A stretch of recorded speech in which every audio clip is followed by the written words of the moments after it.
Yes, donc là, ça y est, nous sommes live. Eh ben, bonjour et bonsoir à tous. Ici, c'est Nadi et Serge Kakidembe du jctune.com et bienvenue dans notre récap weekly, le Banco Business Analyse, News et commentaires. Donc, Nadi, bonsoir. Bonsoir Serge et bonsoir à la communauté. Donc, bienvenue dans notre émission. Et on commence tout de suite la rétrospective de la semaine. Alors, Yes. semaine positive pour le crypto market. Le Bitcoin retrouve son momentum haussier. Certains mineurs chinois reprennent les activités. Le hash power remonte et l'événement halving suscite toujours des débats au même titre que la thèse valeur refuge vu la situation coronavirus. Yes, donc là, comme d'entrée de jeu, vous le voyez, vous êtes tous au courant de ce qui se passe au niveau du coronavirus. Et par rapport à cela, on a vu la chute du stock market. Donc, il y a eu pas mal de choses qui se sont passées. La Fed qui a baissé les taux d'intérêt. Il y a encore eu des programmes de stimulus, une coordination au niveau des pays du G7, enfin, qui n'ont pas spécialement apporté de situation, mais c'est plutôt les banques centrales de ces pays qui vont agir, au même titre que les banques centrales des pays émergents, la Chine, tout ça, pas mal d'autres pays. Donc là, un effort coordonné. Et si on revient aux États-Unis, maintenant, on a vu une méga chute du Dow Jones, du S&P et du Nasdaq. Donc là, beaucoup de remue-ménage, le pétrole aussi, le tout, vu le choc généré par le coronavirus. Et au même titre que cela, bah, qu'est-ce qu'on a vu? Bah, on a vu le gold être haussier et le BTC tantôt était haussier et tantôt était baissier. Donc encore une fois, la thèse, est-ce que c'est une valeur refuge? Est-ce qu'il est vraiment fort corrélé au gold? Est-ce que ceci? Est-ce que cela? Est-ce que cela? Donc là, il y a eu beaucoup de choses. Mais maintenant, comme on voit bah, dans les dernières, si je peux dire, 24 heures et courant de la semaine, bah, le momentum s'est quand même maintenu haussier. On avait vu le BTC rejeter les 10 000, tomber sur les 9 000, atteindre les 8 500, stagner un peu à ce niveau, mais maintenant revenir lorsque le stock market lui est en train de tomber et en rapport aux news, on va dire, négatives pour le stock market, positif pour les valeurs refuges. Donc, d'un côté, les bons, les monnaies comme le franc suisse, yen japonais, les bons d'État, comme j'ai déjà dit, et le gold, bien évidemment, et maintenant, bon, on a encore le BTC. Donc, oui, tout ça se maintient. Et BTC, ne pas oublier qu'au mois de mai, on a quoi? Bon, on a l'événement halving et dans le même temps, donc juste quelques jours avant, enfin juste quelques jours après, on a la New York Blockchain Week. Donc là, vous avez vu que par rapport au coronavirus, il y a eu beaucoup d'événements et de grandes conférences qui ont été annulées. Et mais pour le moment, on verra bah, si cette conférence-là se maintient. Donc j'étais en train de regarder juste avant de faire l'émission, il y a eu un grand rassemblement, donc une manifestation, on va dire musique, film et tout cela qui était annulé au Texas. Donc là, quelque chose de super grand. D'un autre côté, il y a eu pas mal d'événements blockchain aussi qui ont été annulés à travers le monde, des hackathons et tout cela. Et ouais, qu'au niveau des news, on parle de quoi? Enfin, news, si je prends des news internationales, on parle d'une probable annulation des Jeux Olympiques au Japon cet été. Donc là, c'est vraiment quelque chose de super important. OK? Donc on poursuit. S'il te plaît, slide suivant. Mhm. Alors, Perf Weekly au 7 mars 2020. Yes, donc là, comme vous voyez, on a une heatmap qui nous montre ben, la semaine. Donc là, c'est vraiment la performance weekly.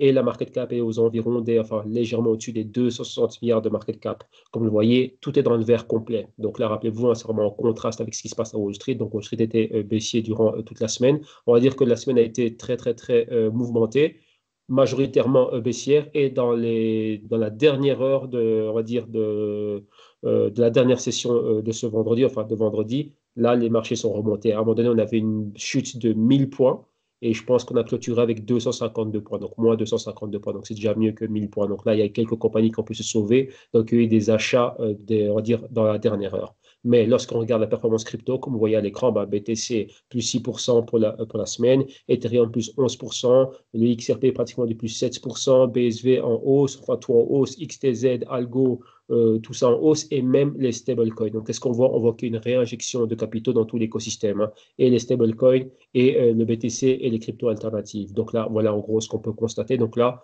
on a une semaine qui s'est terminée dans le vert. Donc là, c'est pas mal. On poursuit là, s'il te plaît. Mhm. Alors, les altcoins suivent le leadership du BTC. La hausse est uniforme dans l'écosystème. Bien que pas mal de conférences asiatiques de premier plan furent annulées, dans l'ensemble, les cryptos résistent bien au choc du coronavirus. Ethereum et le ETH 2.0 génèrent doutes, critiques et engouement.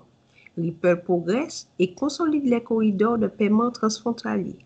Binance se positionne dans le trio de tête des exchanges offrant des dérivés à fort effet de levier. Les jetons Link et XTZ maintiennent leur solide performance. Yes, donc là, comme j'avais déjà annoncé et en début d'émission, tout ce côté choc coronavirus, pas mal de conférences, de hackathons et tout ça annulé, même au niveau des grosses corporations. Il y a eu pas mal de lois, surtout aux États-Unis, on voulait faire passer des lois et partout ailleurs aussi pour faire en sorte que les travailleurs travaillent à distance. Donc là, ouais, en gros, il y a ça qui est mis en avant et éviter les grands rassemblements, les endroits où il y a pas mal de personnes, donc tout ce qui est cinéma, centres commerciaux et tout ça. Donc là, c'est en gros ce qui est discuté et ce qui serait fort probable d'être, comment dirais-je, effectif. D'un autre côté, qu'est-ce qu'on voit? Ben, si on en revient un peu au altcoin, on a Ethereum qu'on a vu une très bonne performance. Et avec Ethereum, cette année 2020, ben, c'était la grande question. Ethereum 2.0, Ethereum 2.0 oui ou Ethereum 2.0 non. Donc il y a tout ça qui est, comment dirais-je, enfin, qui génère pas mal de débats. Hein. Donc là, ceux qui sont pro, Ethereum, enfin même pas pro, mais ceux qui sont super enthousiastes par rapport à quoi? Ben, par rapport au lancement et qu'on puisse voir le Ethereum 2.0 cette année-ci. Vous avez vu qu'eux aussi, ils ont eu quelques événements, le ETH Denver et encore quelques autres rassemblements, comment dirais-je, communautaires qui ont eu lieu. Et donc là, c'est quelque chose qui a généré beaucoup, beaucoup d'engouement. Donc rappelez-vous, il y a une grosse, grosse, grosse communauté de développeurs et la plupart d'entre eux, Vitalik Buterin aussi, rassure tout le monde, pour, comment dirais-je, en leur disant qu'on est en train de travailler et réellement, c'est quelque chose on pense pouvoir lancer cette année-ci. Donc, en gros, c'est ça. Donc, dans un premier temps, ça devait être fait pour la fin 2019. C'était prévu pour le Q1 2020, donc c'est-à-dire maintenant. Ensuite, on parle de l'été et pourquoi pas fin d'année 2020. Donc, en gros, c'est courant d'année 2020, on devrait voir le F2.0. Parlant de Ripple, on a vu que Ripple, tous ses partenaires, enfin les partenariats continuent toujours d'aller, ça va super super bien. Des entités comme MoneyGram, pas mal d'exchanges et toutes les entités qui reposent sur le Ripple Net et qui utilisent le ODL, donc le On-Demand Liquidity. Donc ça c'est quelque chose qui continue à avancer énormément. Donc ils travaillent avec des pourvoyeurs de services, donc là au niveau des remittances, donc là c'est des transferts transfrontaliers, tout ce qui est paiement comme MoneyGram et autres. Donc MoneyGram aussi du gros volume qui commence à être fait de plus en plus avec le ODL. N'oubliez pas que le ODL c'est le segment, enfin, c'est le stratagème qui utilise exclusivement le XRP.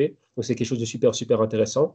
Et d'un autre côté, on voit que tout cet écosystème de banques qui montent à bord et de services financiers qui montent à bord et mettre en avant l'utilité du XRP à travers le on-demand liquidity, donc le ODL, c'est super, super positif.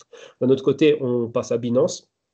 Et vous avez dû le remarquer, Binance était en train d'éliminer quelques paires par rapport à, comment dirais-je, du F ou de temps en temps par rapport à du BTC, enfin pas trop BTC, mais plutôt par rapport au F et des paires BNB. Mais faire quoi? Rajouter de plus en plus de cryptos, surtout des cryptos alternatives, les mettre dans sa plateforme Binance Future. Donc là, donner des produits à effet de levier, donc principalement des contrats futurs perpétuels et X, mais vraiment avec quoi? Avec du gros, gros, gros effet de levier. Hein. Donc 25X, 50X, 100X, 125X, et c'est ce qu'on voit de plus en plus. Maintenant, nous, lorsqu'on regarde cela, enfin, lorsque tout le monde peut le voir, on se rend compte d'une chose, c'est qu'avant, il y avait trois exchanges qui dominaient les dérivés, c'était BitMEX, Huobi et OKX, et maintenant, on a Binance qui jongle entre la deuxième, enfin, qui passe de deuxième à troisième place par moment, mais il y a du gros, gros, gros volume. Donc, on le voit de plus en plus que le trading de crypto, le trading pardon, de dérivés crypto a dépassé les volumes que l'on a en spot. Donc là, j'avais fait une émission qui est disponible sur ce canal public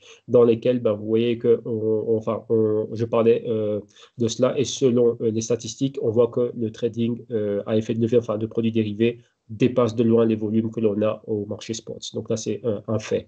Et maintenant, on termine avec quoi? On termine avec des jetons qui ont eu des très, très, très bonnes performances. Le jeton Link de Chainlink était sur un méga, méga bon momentum depuis, on va dire, le deuxième semestre 2019 et ça se poursuit jusqu'à présent.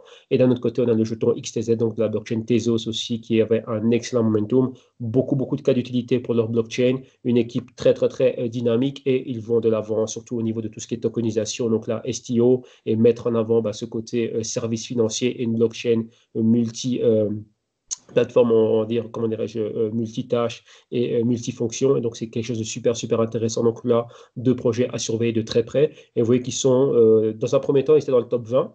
Tezos jonglait entre la 10e et la 12e place. Donc là, se battre avec des cryptos comme ADA de Cardano et le Stellar pour la 10e place. Et là, vous voyez qu'ils sont en train vraiment de se consolider à ce niveau-là. Et on a le Link aussi qui est passé du top 25 au top 20, top 15 et maintenant dans le top 10, top 12. Donc là, toujours super, super bien présent. Donc, ce sont vraiment des projets réellement qui font, enfin, des projets qu'il faut surveiller. Hein. Donc là, on poursuit l'indice, s'il te plaît. Alors, graphique BTC Global Spot. Yes, donc là on termine par le graphique pour voir un peu ce qui est en train de se passer, mais regardons un peu quelques points. Donc là on a, on va dire le mois de février, on va dire la deuxième quinzaine du mois de février, et on voit maintenant ce mois de mars, on a vu que le BTC était dans la zone des 10 500 aux alentours du 10-15 février, on a vu comment on était en train de chuter, atteindre les 8 500, marquer une pause, et des 8 500 on décolle timidement. Donc maintenant on est entre les 8 500, le niveau de support, et la résistance est au niveau des 9 500. Et si vous regardez à gauche de l'écran, on a les performances, on voit le Dow Jones, le gold et le pétrole. Dans la même période, on va dire entre le 10 et le 15 février, vous voyez clairement comment le Dow Jones a chuté terriblement. Donc, on flirtait avec les 30 000 points et on a chuté pour atteindre le niveau des 25 500, 25 000. Donc là, c'est le niveau de support. Donc là, pratiquement, allez, on va dire 4 000 et des poussières, on va arrondir pardon, à plus ou moins 5 000 points. Et vu qu'il y a pas mal de volatilité en ce niveau de support. Donc, on parlait beaucoup d'une récupération. Donc là, vu ce qu'on a commenté au début d'émission, donc l'intervention des banques centrales, la Fed qui a baissé les taux directeurs, ils vont probablement reprendre le stimulus. Enfin, ça ne fait aucun doute, ils vont reprendre le programme d'achat d'actifs, donc acheter des bons, des actions et tout ça, et fort coordonné avec d'autres banques centrales aussi, donc la BCE, la BOE, la BOJ, etc. D'un autre côté, on voit le gold, où le gold était déjà super, super haut, avec toute cette débâcle et tous les problèmes coronavirus et chute des marchés, le gold avait atteint les 1700 $ non-stroy, un léger petit retracement, et ce retracement, beaucoup de personnes pensaient que c'était fini pour le gold et ce momentum qu'il est retombé bien plus bas, mais en analysant cela de plus près, c'était pas mal d'appels de marge qui ont suscité, enfin qui ont fait en sorte qu'il y ait pas mal de traders qui liquident leur position gagnante, donc je dis bien position gagnante en gold, pour réellement pouvoir servir et répondre aux appels de marge. Et pourquoi pas liquider un peu de gold pour prendre la plupart des actions qui étaient tombées bien plus bas. Donc il y a eu vraiment pas mal de fund managers, de mutual funds et grands investisseurs qui étaient en train d'acheter cette phase de baisse. Et donc là, voilà, en gros, liquider un peu de gold. Là, je suis en train de gagner et me permettre d'acheter des compagnies qui étaient un peu trop chères, donc un peu surévaluées, enfin surévaluées tout court, et pouvoir les avoir bien plus bas. Et d'un autre côté, il y a eu pas mal de chocs aussi faits au niveau du pétrole, vu coronavirus, vu la baisse d'importation principalement de la Chine qui importe beaucoup de pétrole, il y a une baisse de la demande. Directement, on a vu les prix du pétrole tomber. Et on avait regardé en interne au sein de notre Next Level ce qui se passe au niveau de l'OPEP, qui a eu une réunion dernièrement à Vienne. Et il y a pas, ils n'ont pas réussi à trouver un accord au niveau de la coupe des barils. Là. Donc, c'était entre 1 million et 1,5 million de barils. Pourquoi il y a trop d'offres? Donc, on allait réduire l'offre afin de maintenir les prix, on va dire, en accord avec la demande actuelle, vu ce qui se passe avec le coronavirus. Donc, d'un autre côté, on voit que le pétrole maintenant a on attire la zone des 40 $ comme niveau de support et on pourra aller bien plus bas. On parle d'une visite des niveaux bien plus bas. Donc là, c'est quoi? C'est les niveaux les plus bas qu'on a eu en 2009, si je ne me trompe pas, c'est dans la zone des 30 $. Donc voilà en gros ce qu'on pourrait voir. S'il y a toujours ce ralentissement économique, si l'impact du coronavirus augmente, on verrait le pétrole tomber bien plus bas. Donc par rapport à ça, ce serait quoi? Voir le pétrole bien plus bas vu que quoi? Il y a moins de demandes. D'un autre côté, le gold allait bien plus haut, donc valeur refuge, stock de valeur et tout cela. Dow Jones, beaucoup de volatilité, donc pourquoi pas un dead cat bounce et revenir fracturer les 25 000 points, aller plus bas. Et en parallèle à ça, regardez le BTC. Vu comme je disais au début de l'émission, il y a eu pas mal de débats. BTC, c'est quoi? Est-ce qu'on a vu des corrélations avec le stock market ou avec la phase de baisse? Et d'un autre côté, par moment, phase haussière en corrélation positive avec le gold. Donc en gros, c'est quoi? Comment va réagir le BTC? Si tout continue à chuter, est-ce qu'il va suivre des actions? Ou si tout est en train de chuter et que le gold monte, est-ce qu'il va suivre le gold? Donc là, réellement, entre parenthèses, valider son statut de valeur refuge. Donc voilà plus ou moins ce qu'on peut constater. Et je pense qu'on a fini ici. Yes, on a fini ici. Et donc là, comme dernier point, on a pas mal de choses qui se passent au jctune.com. Donc là, ouais, la page, venez sur la page et regardez ce qui est en train de se passer. Il y a des samples d'émissions, des diverses émissions que l'on fait, donc les présentations des rapports VAM, les présentations de nos rapports trimestriels, les Global Blockchain Research. Et qu'est-ce qu'on a encore? On a lancé le Next Level. Et donc là, vous pouvez nous écrire, nous téléphoner ou nous laisser un message et voir ce qui se passe. Donc là, n'hésitez pas à visiter la page, regarder toute l'offre. Donc là, on a vraiment bien étoffé le menu. Il y a beaucoup de choses qui sont en train de se faire. Le Next Level a été lancé au 1er mars, donc ça fait déjà une semaine. Et réellement, il y a beaucoup de choses qui ont été faites à ce niveau-là. Donc là, c'est un super bon service. Et là, ça se passe super bien. Donc là, c'est super intéressant.